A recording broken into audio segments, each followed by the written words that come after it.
On vient de sortir des élections ici au Canada, mais aux États-Unis, on souligne les 100 jours depuis que le président Donald Trump est entré en fonction.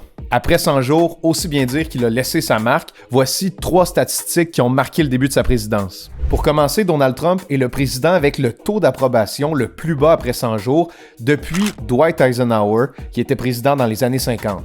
Depuis la crise des tarifs douaniers, l'approbation générale du président a chuté à 42% selon un sondage réalisé par l'Institut Marist pour l'opinion publique. Ensuite, Donald Trump a signé un nombre record de décrets présidentiels. Avec 142 décrets, il est le président à en avoir signé le plus devant Franklin Delano Roosevelt qui en avait signé 99 dans les 100 premiers jours. Et je vous rappelle que dans le cas de Roosevelt, c'était à l'époque du New Deal qui est une grande période de réforme. Ces décrets-là de Trump ont entraîné plus d'une centaine de contestations et de poursuites devant des juges. On peut nommer par exemple le gel de l'aide internationale, la révocation du droit du sol pour des enfants d'immigrants ou encore l'interdiction des personnes trans dans l'armée.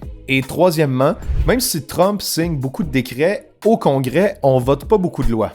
En 100 jours, seulement 5 lois ont été votées à Washington. C'est le plus petit nombre depuis les années 30. Si vous avez d'autres questions sur les 100 premiers jours de Trump, posez-les en commentaire. Et si vous voulez en savoir plus sur sa présidence jusqu'à présent, on a fait un dossier statistique complet sur le sujet. Le lien est en bio. Salut!